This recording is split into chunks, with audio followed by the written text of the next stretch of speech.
so. I'm just making sure the recording is on and trying to coordinate everything. Yeah, for your local webcam. I'm also recording you just in case it works, but I can see your video is very grainy. Yeah, weird. I don't know why. Did you get a new camera? No, it just looks like the settings are not that great here where I'm sitting. Um, I don't know Yeah, if I should try and sit somewhere else. um, I wonder because it looks a lot like I had this problem before with a friend, and what it was, there was a little plastic film on the camera. It's not a new camera, it's an old computer. It's about uh, 8 years old, so I don't know if it just needs it to be cleaned or something. But I was using it yesterday and it seemed to be okay. Well, you know what you Uh, can do as well, because we're gonna have the there. That's better. okay. There, that's way better. We're gonna have the audio as well, and what you could easily do with the audio, hopefully it's a good connection, and you could just make a video, with pictures, and you can add different things. Yeah, I mean, I'm quite interested in just, just making it a free, open space because I don't normally do this. I've actually just started yesterday by chatting on this thing. And so, um, it's a new experience, for me. So we can just try it and see how it goes and Sounds do it great. again. Oh yeah, yeah, absolutely, Yeah. absolutely. Okay, I'm gonna start recording here. Okay, we are recording. Okay, Okay. so let's begin, Amanda. Tell us the first thing I would like you to tell me about, because I know nothing of the subject, which is good. So you're trying to explain things as plainly and easy for me to understand, so that your audience will also understand what it is that you do and what you're about. So if you can begin by telling us about yourself and what inspired you to do the work that you do now. Okay. Well, I studied drama therapy. At the California Institute of Integral Studies in San Francisco. And I was interested in it. So it's a master's program in psychology, and it's a wonderful institute. It's got a whole consciousness program happening there, and people like Stan Groff and Rick Tarnas and all sorts of lovely people teaching. And I just needed to do something that was a combination of the arts and creativity and science and consciousness. So I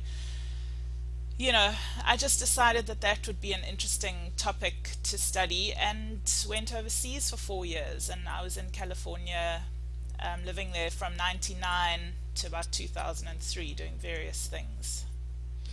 Did you have any contact with this Stanley Krepner there while you were in San Francisco? No, I didn't connect with Stanley Kripner. I knew of his work and I knew of his institute, and a couple of people that I knew were going there, but I didn't actually have contact with him. But I know he's done some great work. I'm a big fan of Stanislav Grof and Christina. So you got to meet him? Yes, yeah, he was my teacher for a while. He was amazing. It was like sitting at the foot of, one of the greats. Oh, that's amazing. That's awesome. I Yeah, I know. read his books while I was in Ireland actually, and I just was fascinated with his work. So tell us, what is drama therapy? What is that about? How does it work? Well, basically, it's the use of various different methods of the theatre to bring about personal change. So you can use role play, storytelling, enactments, play, any sort of version of what theatre is about. And I loved it because it was a combination of all of the arts. So you can move, you can imagine, you can be in role, you can use,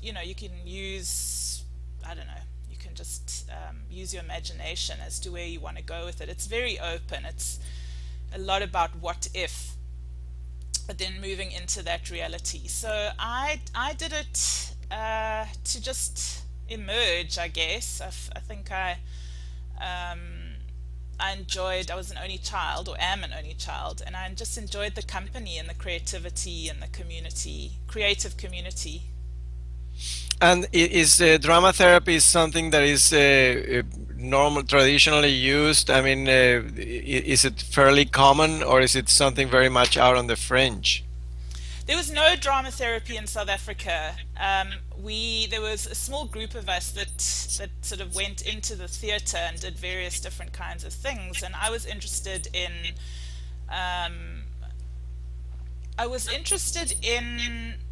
taking. I taught drama for a little while, and I was interested in taking it deeper and further into the personal development, but there was nothing. So a group of us went from South Africa to various institutes and universities overseas and got our qualifications, and then went back to South Africa.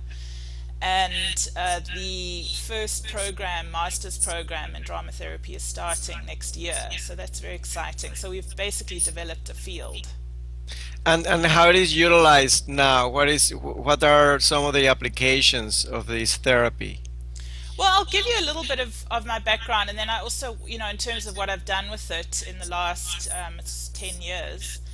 And then I also want to talk about the methodology of family and systems constellations, because that's also one of my passions. That has to do with the stars, right? No, it's got to do, I think it probably originally had to do with, which star nation you belong to, and therefore which constellation you came from. That was probably the origins of it. But it's got a different application now. But I'll talk first a little bit on drama therapy and what I've done with it, and then we can talk a little bit about constellations and how I Wonderful. use it. So I did work in prisons in San Francisco. I've worked with people with HIV, both the caregivers and adolescents. And I've worked in addiction. I've worked in corporates. I've done sort of quite across the board, quite a lot of different kinds of work. And it can be applied in any field, because it's really about just embodying something. So embodying whatever it is that you are busy focused on and wanting to learn. Can't remember, the work with prisoners was quite fascinating, and I'm just trying to remember the methodology that I used there, but they just taught me so much. Sitting with these huge warriors, that had come through various levels of brokenness, and there they were sitting in prison, and the program was called Resolve to Stop the Violence Project, and they used such a comprehensive program to restore these guys. And they came up, they worked with this idea of restorative justice, as opposed to retributive justice, which is punishment. So restorative justice is the idea of the perpetrator needs to restore themselves first before they can restore the other, before they can restore what they've done in the community. And so they work on those three levels in the program. And they get up in the morning and they do acupuncture, meditation, yoga. Then they have breakfast. Then they have classes on, what is violence, looking at emotional, verbal, physical, sexual violence, exactly what that means, so that they can catch themselves in the process of doing that and kind of change. They had theatre actually for a number of reasons, and there was drama therapists working there. But it was interesting what they used it for. The one was that most of these men were kind of stuck in what they would call the hitman image. So this kind of very superior, dominant, violent role. They were kind of stuck in that role, when underneath essentially it was this inferior being, and so they would be caught in that cycle of violence, trying to be superior when underneath they felt inferior. And violence would come out through levels of trying to control their position of superiority and uphold that image. And theatre helped them, one, to start to soften the image. They called it softening the image. So letting these big, huge men that were terrified to play or be vulnerable or be creative or be imaginative, anything that may have had an association to childhood or something like that, they would use that to start to soften the image and become more spontaneous and kind of, I suppose you could think about it in terms of neuroplasticity, start to break down the very, very deeply hardwired behaviors. So that was really, really interesting. And also, I mean, if you think about it, sitting in prison, if you've got the opportunity to laugh and express yourself and be outside of your experience of yourself, so you can move into realities that may not have been something that you experience yourself as every day. So that was some of the work in the prisons. And there was also some amazing work with things like role reversal, for example, where if a man was trying to restore himself in terms of his relationship, he would sit in a chair that would represent perhaps the victim, and he would tune into what he felt the victim might have been going through, and then he would kind of own that polarity. He would own that side of the story and practice the communication and get into a much less polarized state somehow by doing that. So, there's all sorts of ways of looking at the alchemy of drama therapy and all the various ways to make it work. Does it does it work better if, for example, if someone is very articulate, and is able to express with words, it's one thing, but it seems to me that the drama therapy helps bring out, say for someone who is not articulate and does not know how to put into words their emotions, their drive, why they think or do what they do. Can you tell us a little bit about that? Maybe it's a way of expressing when you cannot or you're not able to. Yeah, I think that one of the reasons why it's so effective is because when you're using the entire body for something, you're basically tapping into the subconscious, and so people can find ways to communicate and do things without understanding how to find the words for it. And in the case of working with adolescents, for example, who are HIV positive, to just be in a group where they're doing something together and sort of playing together, or games, or starting to talk about their life, just the physical action of being there together has a huge healing effect in terms of their the stigma of being outside or being invisible in the world. So there's a socializing aspect. I mean, there's just so many different ways in which it can work. And the human contact is also an element of healing, isn't it? Yeah, definitely. There's an interesting methodology called developmental transformations, and it's a mix of dance and movement therapy and play. And you're basically playing with the image of who you are and what your life is in order to gain mastery over it. So yourself as the client and the person, the facilitator or the drama therapist or whatever, work in a kind of improvised state with the themes and images that are arising in your life, and you begin to kind of see what you can play with in terms of who you are and what your life is, and find ways to become less and less attached to who you are. It's actually quite a brilliant, it's also ties into that neuroplasticity thing and personal mastery. So if you can have a practice of becoming aware of what's going on for you, and then working with it and not being attached to it, then you can um, allow for new information to come in. And so tell us a little bit more about the subconscious. You made a comment that is not just a reservoir of past experiences, buried deep, in the subconscious mind, but that the subconscious is something much bigger than that. Can you tell us about that? Yeah, I use, the idea of the subconscious as being a vast, tapping into an eternal well of information.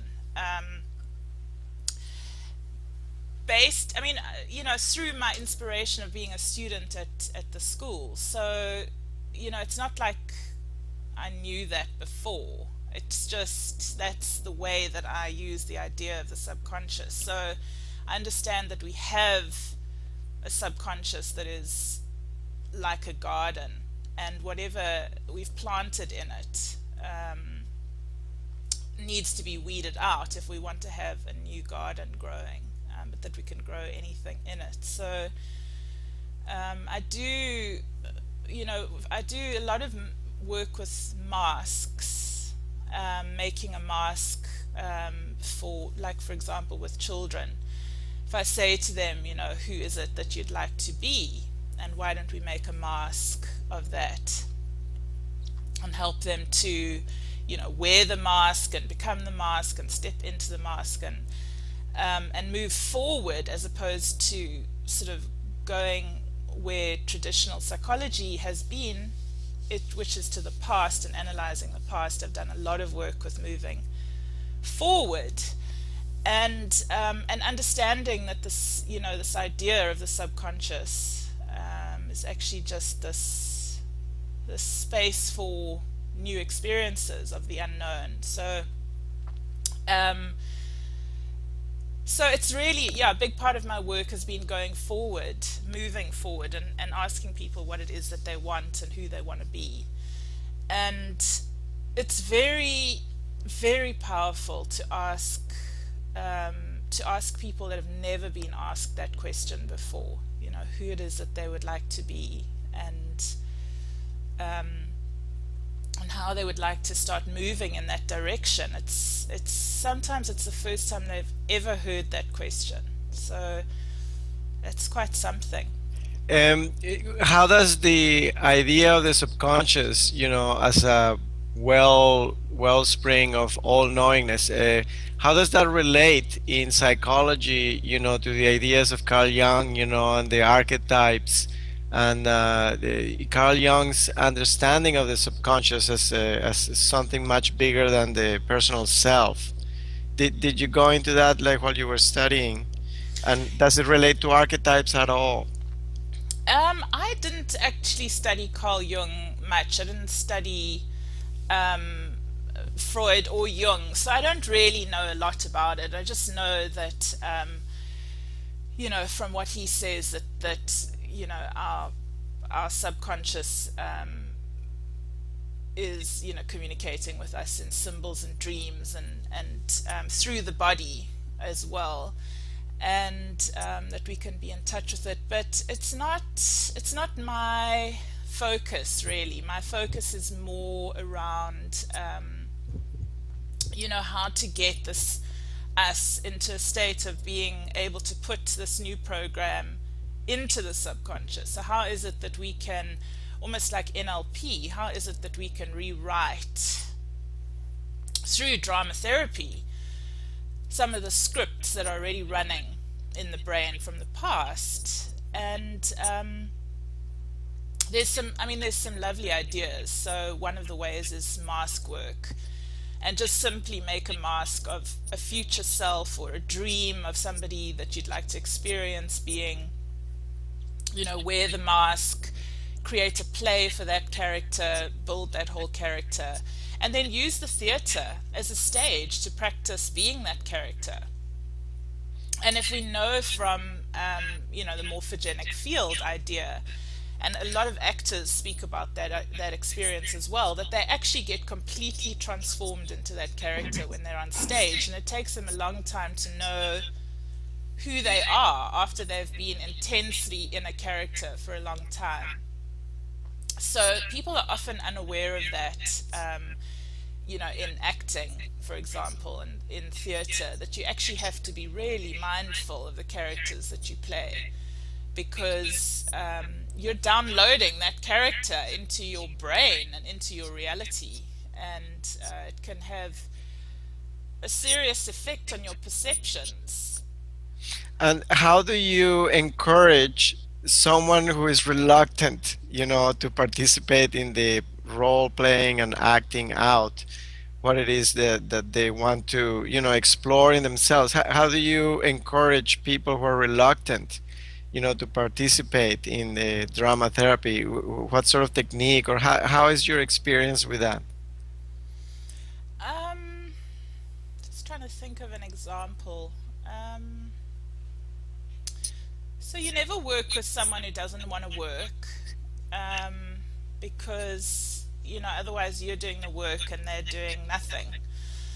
And so people always need to have the space to say no. I don't want to do anything, or I don't want to. I'm not interested in changing. Um, so to create a space of permission, I think, is nice. And in the work, like for example at the addiction center where I was working last year, if you create a coherent field and you're sitting in a group and people are there because they want to change, then somebody always comes forward and they're like, yes, I want to work, yes, I want to change my life, and this is what I want to look at. And then you can, you put the story of their life out in front of them. You choose people in the group to represent the different characters in their story. And then you start to work it, so they externalize what's going on in their inner picture. They look at it, so they perceive it. That's kind of the observer effect.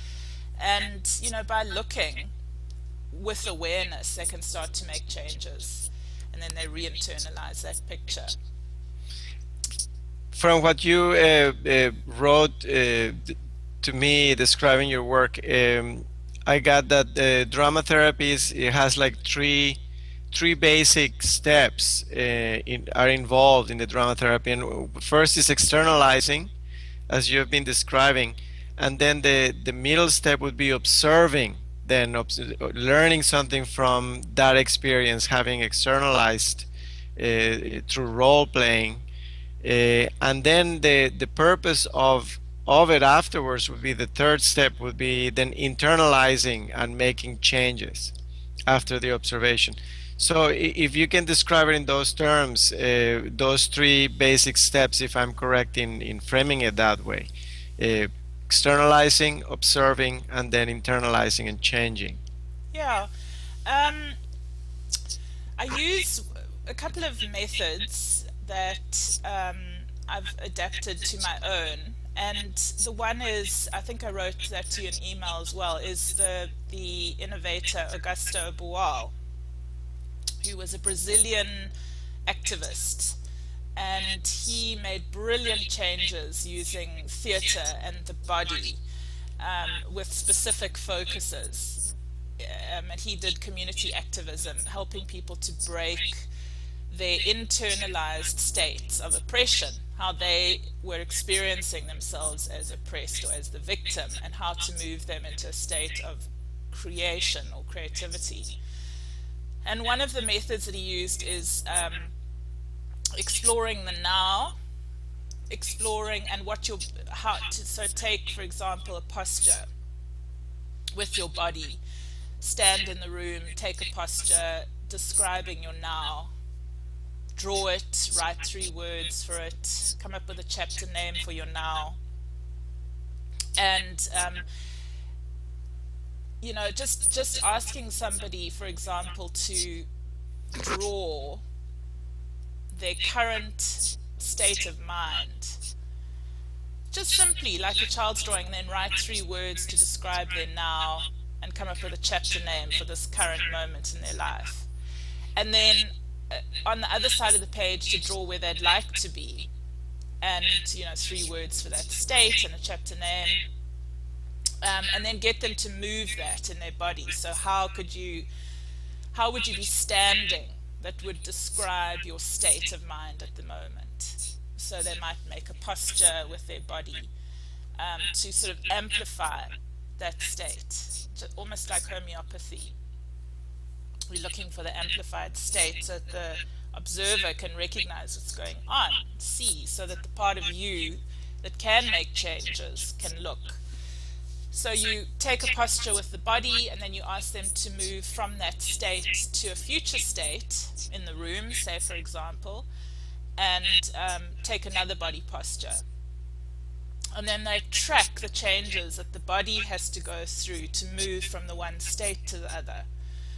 And this innovator, Auguste Boal, said that the body is, in this method, the body is the teacher.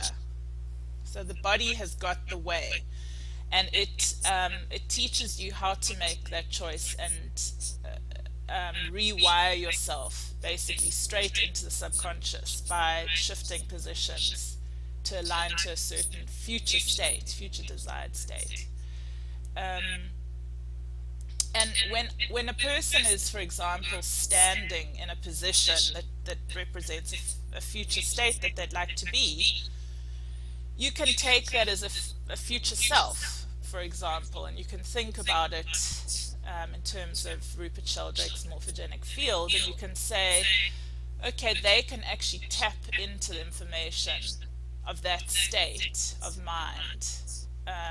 If you ask them questions, they actually can have access to it.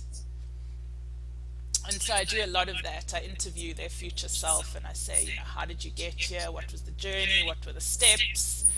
Let's hear from you, future self, and get the future self to talk to the past and stuff like that. It's actually really interesting and very insightful. So a person can actually tap into their own knowingness by designing their future, entering into that future, embodying it, and then speaking from that place. And you can get out all the transitions that you need to make in order to get there. So that's a really fun exercise, and you can do that in a group as well. And you mentioned a work by him called The Theater of the Oppressed. Mm-hmm. So why the oppressed? Why that title? Because he was working in Brazil with very poor communities that would call themselves oppressed, and he would work with theater methodology to help them move out of their oppression and help them to see how they'd need to realign themselves to a desired state, use their bodies, use theater to practice. He used to call it rehearsing a revolution. That's a wonderful concept. You also mentioned in relation to this the HIV patients and or anyone with a terminal illness or some incurable disease that the doctors tell them, look, this is it. There's no hope left for you, and that you were interested in that work. I found that very fascinating. Can you tell us more about that? The work with HIV. The work with hopelessness, and how do you tackle that, and what, maybe a case study, what are the results that you've seen? Yeah, I love the work with some of the adolescents that were HIV positive. They're very open, very unspoiled. They haven't had much support at all. And on the whole, they just really want They just want to be loved. And so they're in a system that has rejected them and shut them down, and so their body's shutting down. And a lot of the time their parents have died of HIV, and they're living in someone else's home who doesn't particularly love them because of the stigma of HIV. So they just close down even more. And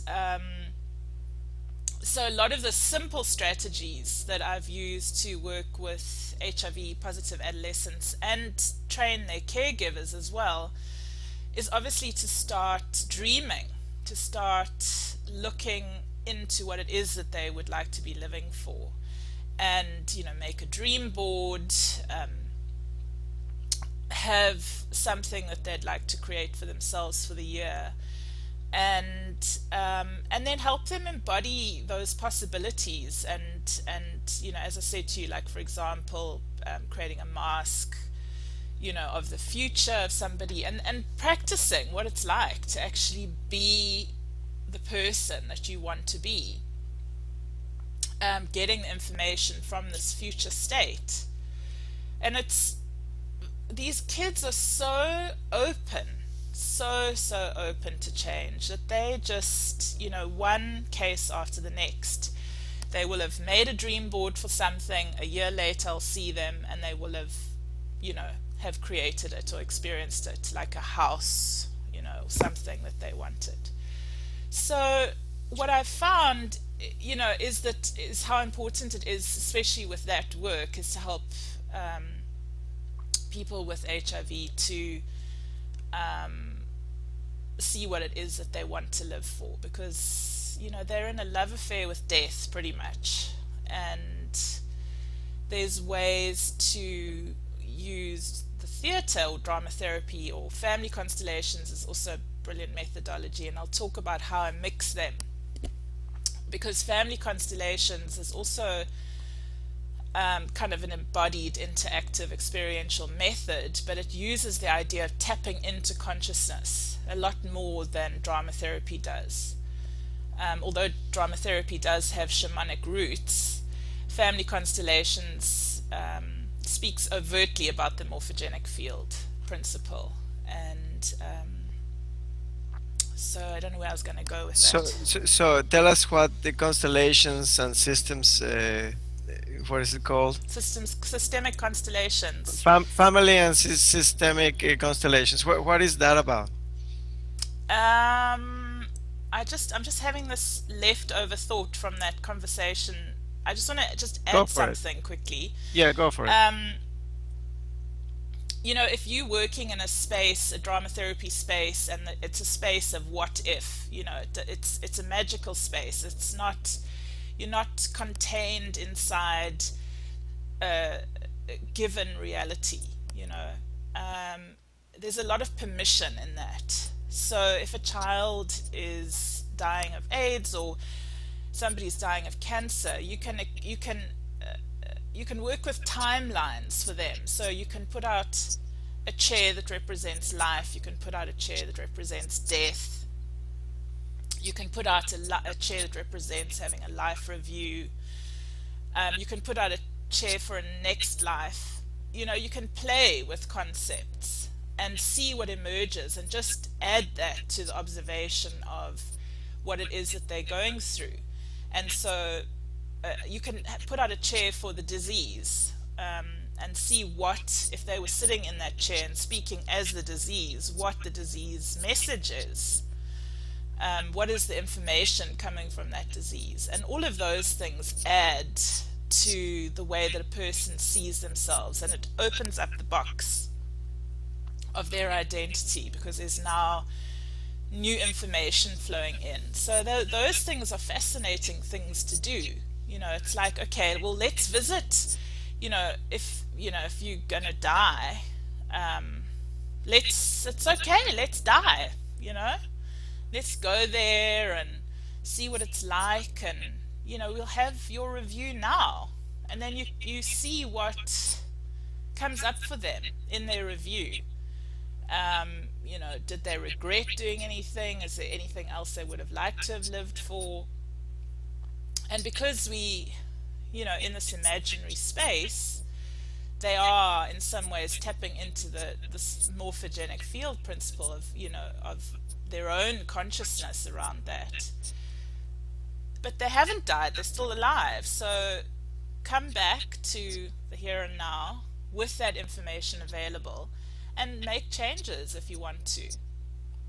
So working up and down timelines and, in potential states is also really, really amazing So tool. is each one of those chairs that they, were involved in addressing, the various timelines or the various diseases or challenges, are those the constellations? That's why it is called that? In a way, that's also a psychodrama method. So it's projecting the internal state out and looking at parts of the system. The difference on the whole between a drama therapy or a psychodrama approach and a constellations approach is that psychodrama tends to work what they call intrapsychically. So anything that's happening inside of you, it's your projected state. You're working with your identity, and everything that you are perceiving as yours. So even if someone's working with an issue with their disease or with their father or with parents or whatever, if you put that outside of them, it's got nothing to do with their actual father. It's only got to do with their projections and perceptions of their parents. So that's what you work with on the whole, with drama therapy and psychodrama. Constellations is a whole different thing. Family constellations came from the African traditional wisdom of the Zulus, and they work shamanically with their ancestors. That's one of their parts of their tradition. And so they would, go to the Sangoma, the local Sangoma, who would tune in to an ancestor who had passed for whatever reason, and they would ask them for information, get it through the Sangoma, and and that would not have anything to do with this person's internalized state, but direct information from that other deceased person, let's say. So family constellations developed around that idea. And so you can, for example, if somebody in a group has lost someone, you can get them to choose someone in the group to represent them and someone to represent the deceased person, and they put them in two chairs or standing in the space or whatever, and those two people tune in to what it is that they're picking up, almost like remote viewing. And they see if they can access some information or consciousness about that person. And on the whole, it's unbelievable what comes through. It's like it's just like a download of information, and everybody can do it. And I've had many, many experiences where an unknown, innocent observer will be brought in as a representative of someone who has passed away, or someone who isn't there in the room right now, someone that they don't know, and they'll always be able to access something about that person that is meaningful to the other person. So it's that's the morphogenic field principle in kind of full glory. So you've mentioned the morphogenic field quite a bit. Why don't you give us a description in your own terms? What does it mean to you? What is the morphogenic field from Sheldrake's initial work? Yeah. Um, well, I'll give you my best. You can do it. I think it's, for me, it's like this sort of ocean of information on various levels of frequency around us, and that because Sheldrake talks a lot about the memory of the past, so he talks about how the past has a kind of a field, obviously a field, and that field is coded, and it's coded in memory. So it's similar to an archetype. It's like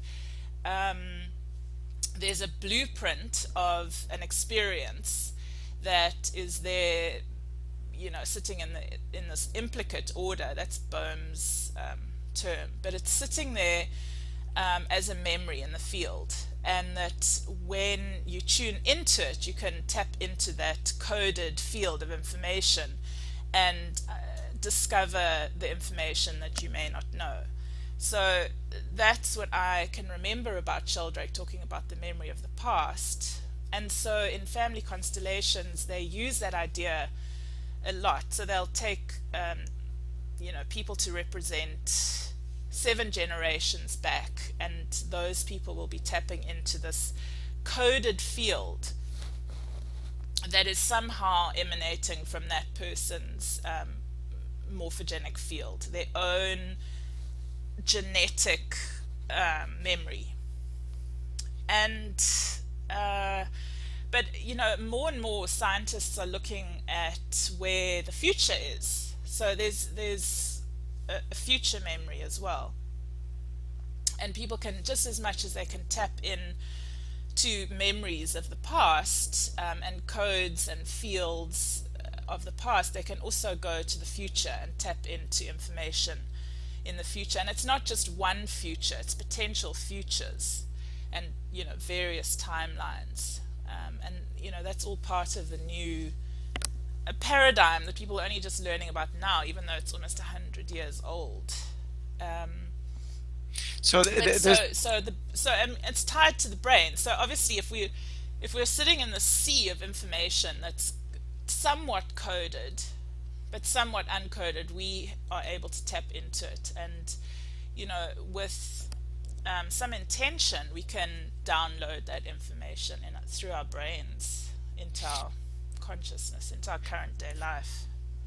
it seems to me that a lot of the new research, from many different fields, from medicine, becoming your own physician, from physics, seeing this field that we are actually surrounded by this field of information, or consciousness studies, that see that we are all connected. It seems like a lot of the research and new discoveries, even from the 60s, in psychology with Assagioli and Stanislav Grof, and them, trying to figure out a cartography, for the psyche, and realizing that we are not closed systems, that the human person is not a closed system, but that we are actually all interconnected and interweaving, and we are open systems, and that we can therefore tap into a much vaster resource of information and healing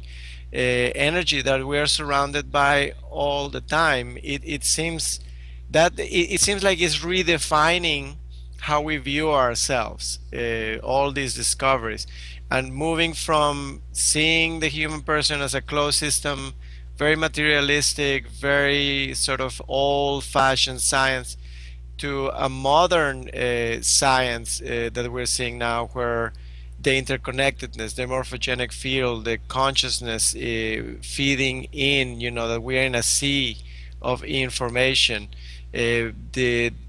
the information coming from quantum physics and the experiments done at that subatomic particle world, and in your field is applying it, but in the larger scale with people, not subatomic particles, but people that are actually communicating and are pliable and plastic.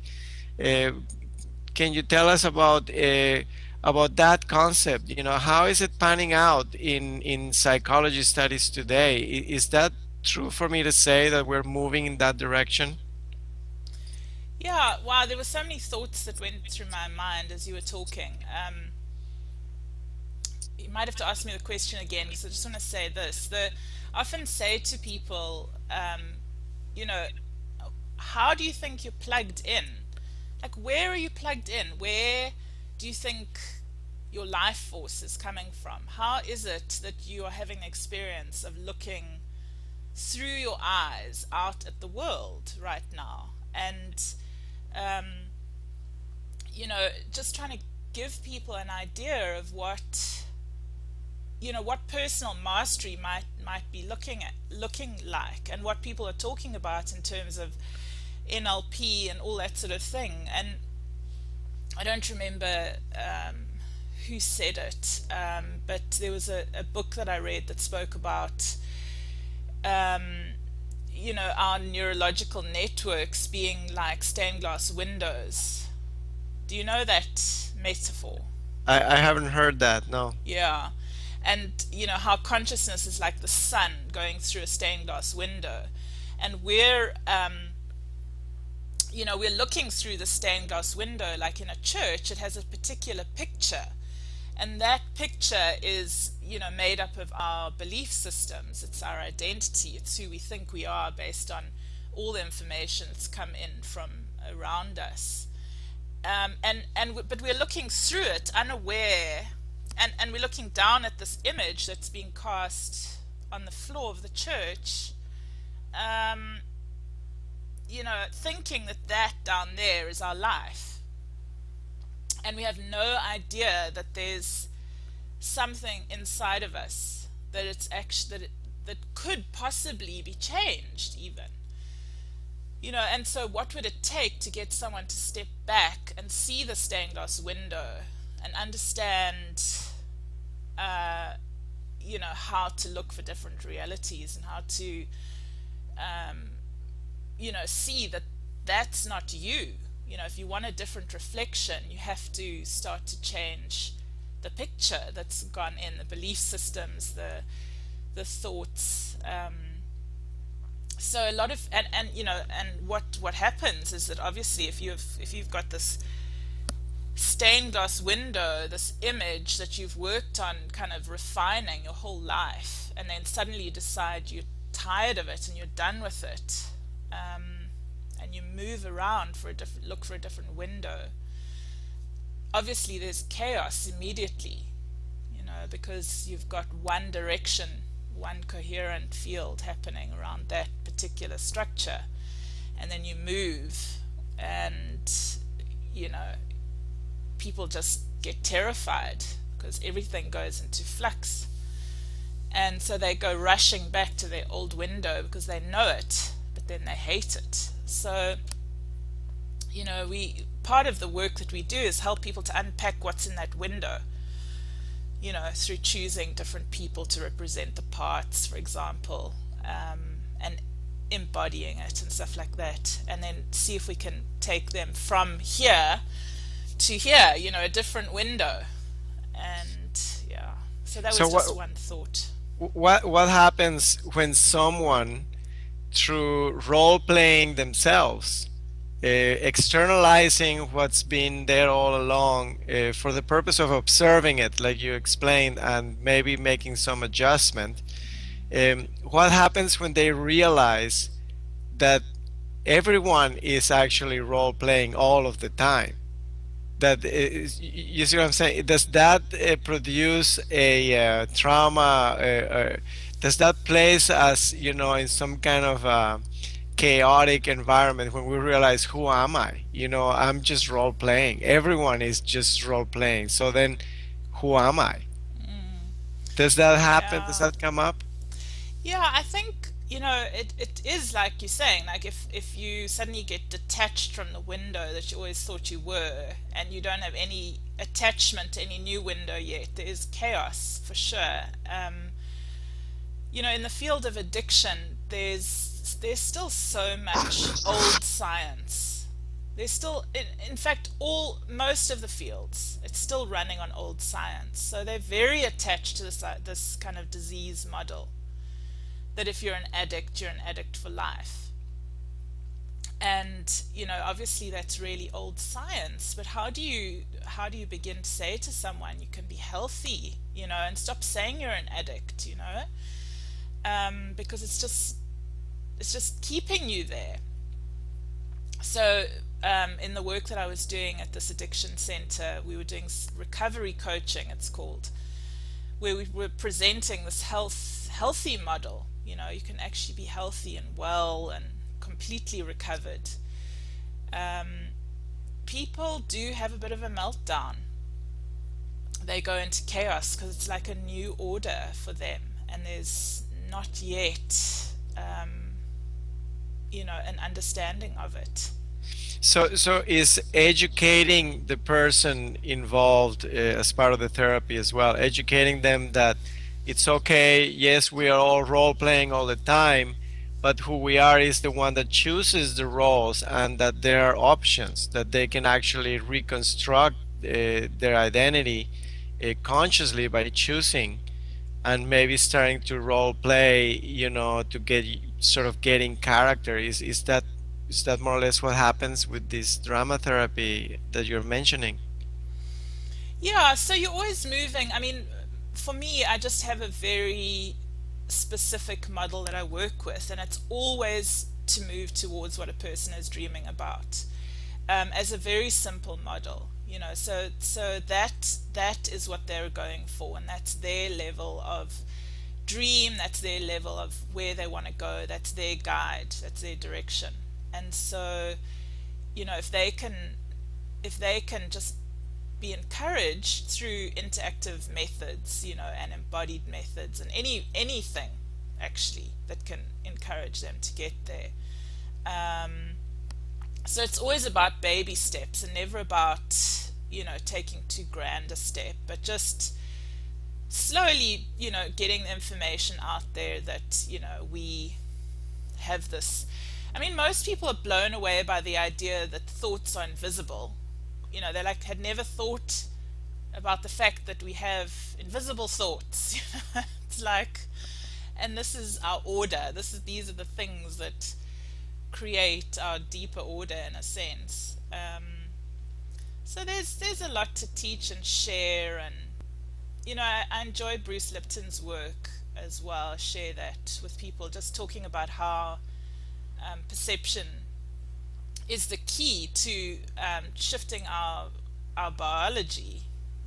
That it creates a signal, basically, that shifts our physicality, and that's also, all of these things are new for many people, but exciting. You mentioned also that it can boost your immune system. A simple question that you could ask someone with a terminal disease or HIV or whatnot, that simply asking them, what do you want to live for, or what is your hopes in life? Someone that is totally being given up hope. Just asking that question you mentioned boosts your immune system. Can you tell us more about that? How do you see that? Or how is that reflected? How do you find that out? Um, what I find is that if people are helped to define their dream, and that whatever, my methodology is drama therapy and family constellations. So I'll use whatever those methods are to help them start moving in that direction, or resolve whatever's in the way of attaining their dream or their goal. So, whenever somebody is asked what it is that they want, and they're encouraged to start to move in that direction, there's always relief in the system, because because the brain is so busy facilitating just reality all day long, that if the only thought is that they're thinking about is their past, then there's really no new information coming in whatsoever. And so if the brain has something to focus on, something that they want, something that they're going for, something that's worth living for, then there's kind of this calm, in a way, that unfolds for them. And I think that it's an anchor. It's an anchor for a lot of people who are going through whatever chaos, whether it's wondering whether they want to be alive or not, or how they're going to break out of addiction. But if people don't have something that they're going for in terms of a dream, it makes it very hard for them to organize their thoughts. And in your experience, say in prison, when you're working in prison or at the Addictions Recovery Center, or any of the actual institutions that maybe you were a part of, um, did any of the patients that you work with, like go to the doctor and get checked afterwards, after the therapy, the drama therapy, and where did they find like actual physiological improvement in their health? Yeah, I've got one guy who's just been doing, he's HIV positive in South Africa, and he's been doing the recovery coaching, which is, drama therapy, family constellations, coaching groups, both one-on-one and group. And he just said his CD4 count has gone up, and more so than at any other time is when he's doing the training. And his doctor, he the only thing that he can think to attribute it to is being in a loving community that focuses on change, that focuses on um, being healthy, and being encouraged to do what it takes to live your dream. So I should That's get him to write a wonderful. little testimonial. That would be wonderful. And there are many cases of HIV, obviously in South Africa, right? Yeah. So that's pretty much something that that maybe you encounter quite a bit out in South Africa. Tell us more about the shamanic roots. You said that some of these therapies actually have shamanic roots. Can you tell us about that? Um, just think about that. Like the sangomas, the Zulu. Yeah. Yeah. When you're training someone to be a facilitator in family and systems constellations, for example, you're training them to have inner sensitivity, essentially, to be able to pick up information, similar to, I guess, how a shaman would be trained. Um, and in a way, it's kind of like a remote viewing. You have to allow yourself to receive information from a client that might be sitting next to you, because in a way, their morphogenic field is around you, sitting, projecting into you, if you have permission to work with them. And there's a guy called Dan van Kampenhout. I think he's a Dutch family constellations practitioner that specialized in shamanism, and he calls it the image of the soul. Says your soul is projecting images towards the facilitator, and it's really up to you to see what you can to pick it up, and say to them, oh, I'm getting this, kind of sense from you. And then you work out a strategy as to where to go with that. And um, you say to someone, you get it as well. You get a sense in your body if a client's sitting next to you and something's going on for them. You start to feel it straight away. Either you feel something in your heart, or you get an image of something, and you say to them, I'm picking up this. Is that right for you? And then they say whether it's right for them or not, and you get to come up with a strategy to work, an agreed strategy. So that's one of the shamanic roots of family and systems constellations. You have to learn to, be really in tune with what might be being projected unconsciously into the space, because it's that very thing that if you can bring it in, that which is unspoken, maybe it could be the recipe to help them face something that they haven't dealt with. Because a lot of people they split parts of themselves off, so they're in a polarized state. So they'll be taking on the bad guy, so that other people can be the good. They'll always be bad, so they'll never be good. It's just like people split themselves up into all sorts of weird pieces. So you have to work with depolarizing as well, and drama therapy is quite good for that. So you sit in the opposite and you own that role.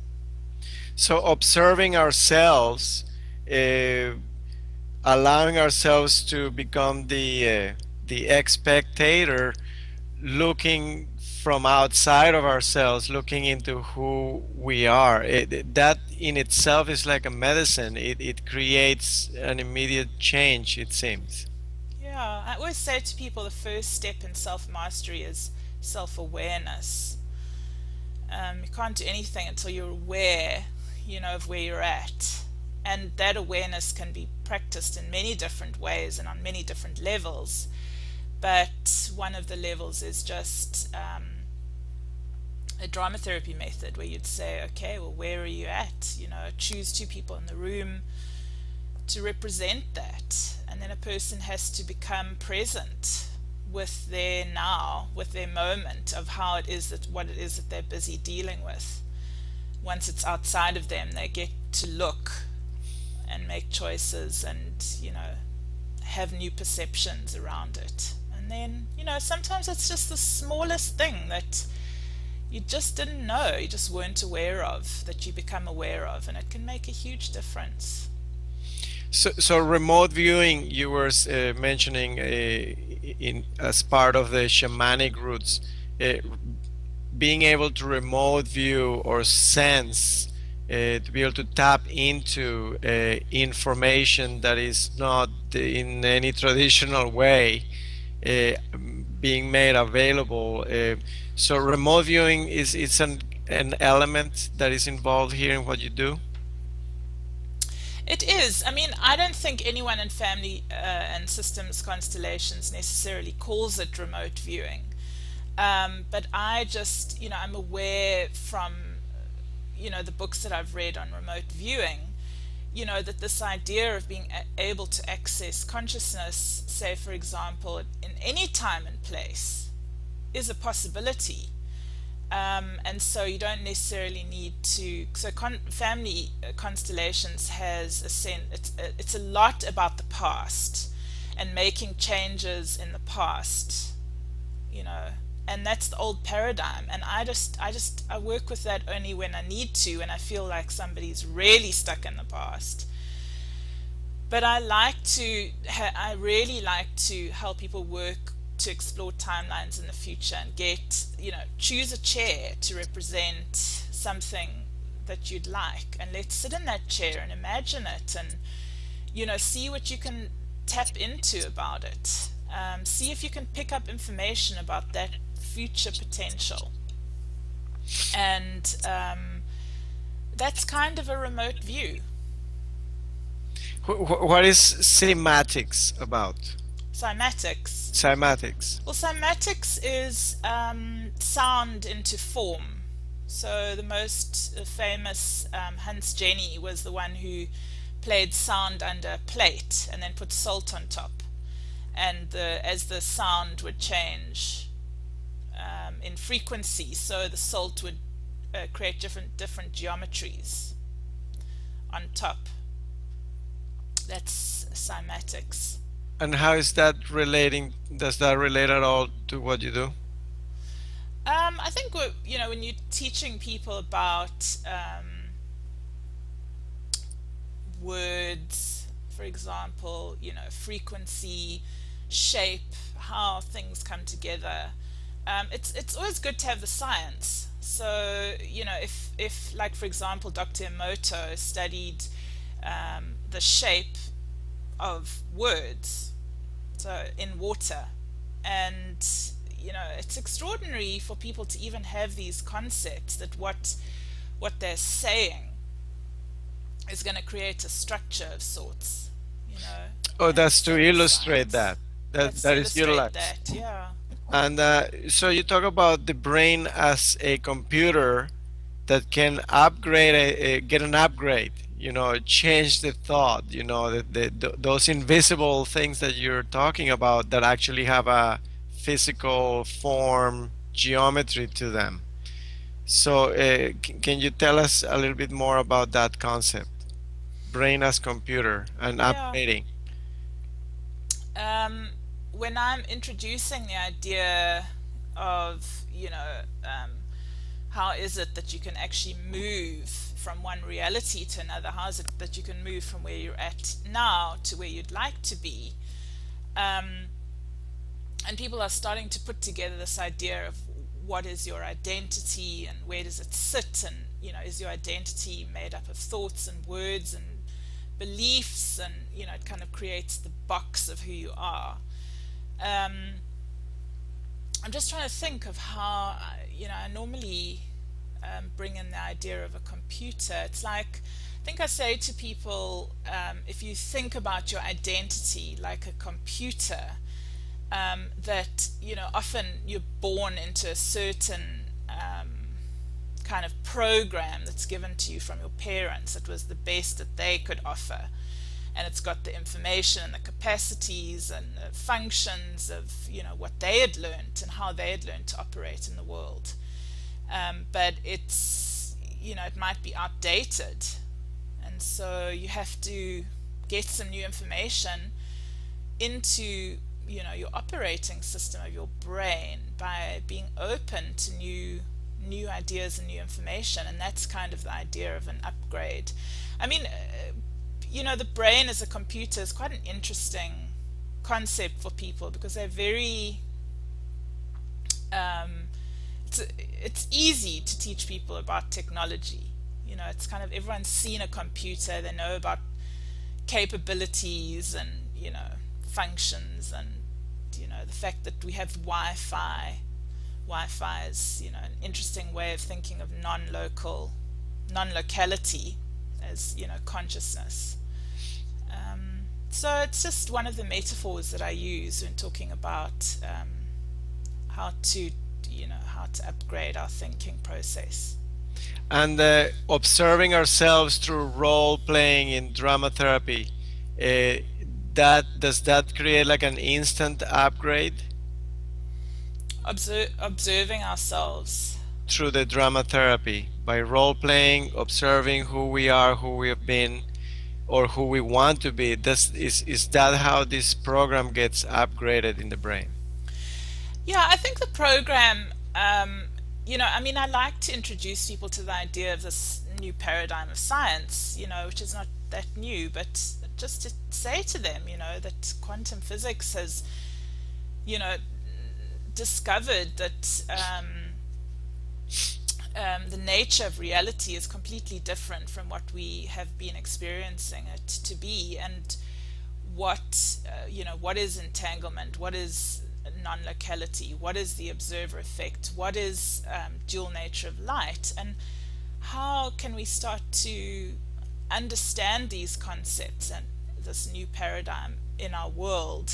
And it's quite mind-blowing for people to hear that, as scientists, they could observe these subatomic particles, look for them in one place and there they'd show up, and look for them in another place and there they'd show up.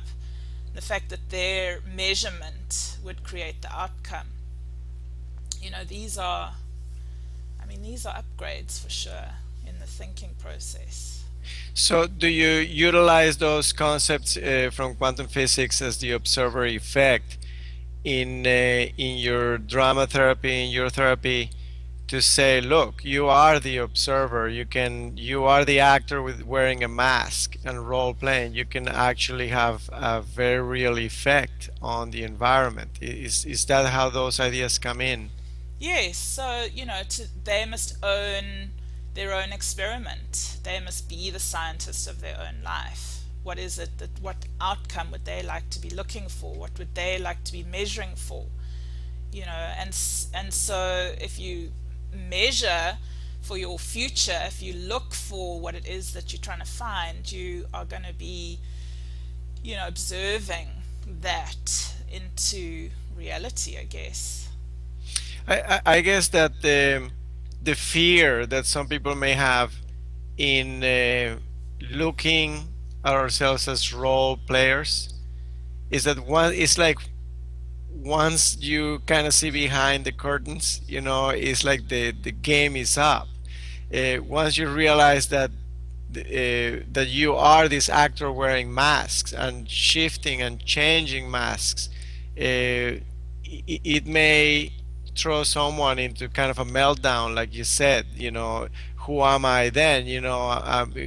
People want to be someone, people want to have an identity, and it seems uncomfortable to some, to not be definable, by anything, that we are undefinable, that we are this invisible actor that can be anything.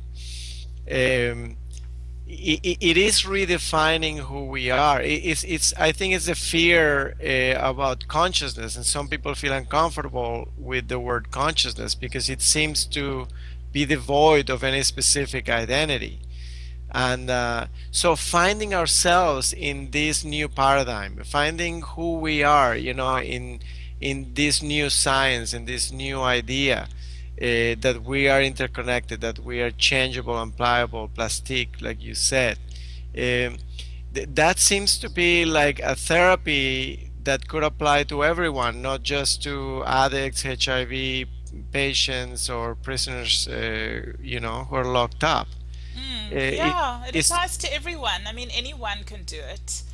You sit, I mean, I have clients wherever I go, it's just like, if you want to find out about something, we'll just allocate a space in the room, whether it's one side of the couch, make that your, future self that's very specific. Sit in it and start journaling, for example, from that perspective, so it's kind of like you're the target of your own future, and then arrive there and then just see what that future has to say to you. So it's actually not as hard as we make it, as we seem to think it is. It's just actually a natural state of being.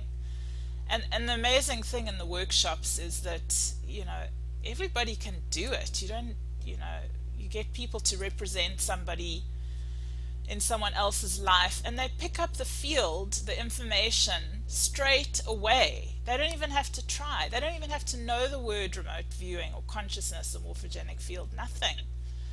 It just is there because that's the intention. it's our natural ability. Absolutely. Um, can you, to finish this conversation today, tell us about this idea that some people, some professional people in your field would not even recognize that illness is connected to a state of mind. Can you talk about how illness, any condition, physiological condition, or mental state that produces a physiology that we may be, battling with, is connected to a state of mind? Can you talk about that? Yeah, I really cannot believe that people still stand up in front of crowds and say, for example, uh, the DSM-4 is a diagnostic book in psychology and psychiatry, and one of the things that they say is, you'll always be your diagnosis. Um, and, it's such old science now that I can't actually believe that people are still saying that to each other, and just how with the new science coming in around epigenetics and neuroplasticity, and the possibility of completely changing our selves, and that the DNA is not the blueprint, that we can really significantly change our biology. That should really be what is being spoken about. And it doesn't matter what methodology people are using, they need to really do their research, because there's amazing science that's coming through. That shows how our state of mind is connected to our physiology, our biology. Right, and that you don't have to uh, you don't have to stay sick. You can actually find ways to let the information of that disease talk to you and resolve it and get well. That sounds like a great prognosis there. Um, Amanda, I think we have something here that we can begin working with. How are you feeling Yeah, it's about what? good. It's a lot. It's a lot. Thank you so much. And I think it would work if you can get this transcribed. I'll send you the information of that company we use for the magazine, which is very inexpensive apparently, and they can produce a transcript out of this audio, Okay. and that I will send to you as well. And then I can very easily, work something out with the script, and then we can go from there if you like. Okay, well that would be fun. I mean, I would like to we can chat about the possibilities of that, and if it doesn't go into the magazine, it can, I'll just use it on my Absolutely, website. absolutely, yes. And it would be really fun to talk more because there is more to say. So we'll, do another one at another time. Definitely look forward, very much look forward to it, Amanda, and I hope that this actually helps you with what you're trying to accomplish. Thanks so much. So, when are you going to your PhD? I'm thinking of doing a PhD actually. I'm just not sure where to do it or what to do it on. But I think I you was should thinking of Stanley Krepner actually. at the Saybrook Institute. Maybe. I don't know. We'll see. Well, I think you should. You definitely have a passion for it, and you have a lot of already groundwork, covered. I think you should definitely go for it. You'd be a great contribution. And the one thing that I wanted to comment, in relation to Ramta, I think it's very much needed. Ramta represents like the shamanic roots, that you were talking about. Ramta is a teacher of the ancient wisdom, of the ancient traditions, and only he speaks it in English, that anybody can understand. And he uses a lot of reference to science so that we can get over it and we can accept it and start applying it and seeing the results. Um, and he has mentioned this before, uh, it's very much needed, that students, people who are actually well versed, in what he's teaching us, uh, put it together in their field, or translate it into their field, or communicate the teachings, with the knowledge on the mainstream, and create a dialogue, how the points where they connect, where maybe Ramta uses one term, but he is really talking about the same thing, that so and so, developed in their research. So creating those points of connection, that communication, so that we can actually bring this great resource, that we have available through Ramta and the school, like you mentioned, the neighborhood walk, the various different techniques, from JZ, from the RAM, that actually work, and we actually practice, as students, and we see little or big results in our life. That if that can be translated into your field, with the research behind it, if you can provide that, because you're an expert, you're studying that full on from the in the psychology field. If you can communicate and create a dialogue and show, and maybe even have inspiration from what the Ramt is teaching, to further, some stagnated concepts maybe that haven't gone very far in psychology, I mean, that would be an extraordinary contribution. And I think Yeah. that's very much needed. I mean, I think my biggest passion, I think it would be around, exploring this new paradigm of self. So you know, it would be the whole idea of what are future selves, what are multiple timelines, what does all of this mean for us, and how do we put it into practice in our everyday life? Because it's so it's such an important topic, and it's not just one future, but it's potential futures, and you can actually go there just by putting a chair out and sitting in that, and that's your potential future, and you've designed it and you're tapping into it. You get the information now, you come back, you make a decision around it. So I love that stuff. I think it's just a gateway to bigger and better adventures that we're going to have. Absolutely. I very much look forward to it, and Yeah. we'll talk some more. Thanks so much, Amy. And you're very welcome, Amanda. We'll see you tomorrow at the ranch. Okay, great. Have a great day. Bye, you too. Bye.